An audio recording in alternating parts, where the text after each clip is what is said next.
Hello friends, good morning. இது Monday evening routine.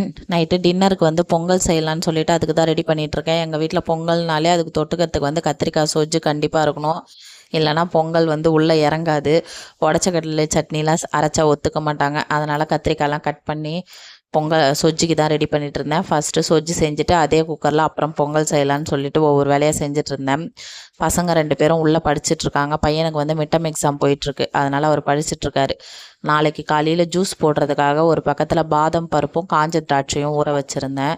காஞ்ச திராட்சை வந்து ஸ்வீட்னஸ்க்கு எதுவும் சக்கரைலாம் போட மாட்டேன். பாதாம் வந்து தோலை உரிச்சிட்டு ஒரு ஆப்பிளோ இல்லை வாழைப்பழமோ கட் பண்ணி போட்டு காஞ்ச திராட்சை போட்டு பால் ஊற்றி அடித்து கொடுத்துட்டா பசங்க வந்து காலையில் குடிச்சிடுவாங்க. வயிறு ஃபில்லிங்காக இருக்கும். அதுக்காக அது ஒரு பக்கம் ஊற வச்சுட்டு துணி கொஞ்சம் இருந்தது, அதை மடிச்சிட்டேன். அதுக்குள்ளே சொஜ்ஜி வந்து ரெடி ஆகிடுச்சு.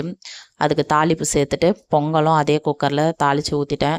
பொங்கல் வந்து நிறைய பேருக்கு பொங்கல் செய்யணுன்னாலே குக்கர் ஃபுல்லாக பொங்கி வழிஞ்சிரும், ஒரு கவலை இருக்கும். ஒரு சின்ன டிப்பு, நம்ம வந்து அரிசியெல்லாம் போட்டு நல்லா நுர பொங்கி வந்தப்புறம் அதுக்கப்புறம் குக்கரை மூடணுன்னா கொஞ்சம் கூட வெளியே சிந்தி வரவே வராது. கண்டிப்பாக ட்ரை பண்ணி பாருங்கள். நம்ம சேனலை சப்ஸ்கிரைப் பண்ணாமல் பார்த்தா கண்டிப்பாக சப்ஸ்கிரைப் பண்ணுங்கள். Tata, bye by.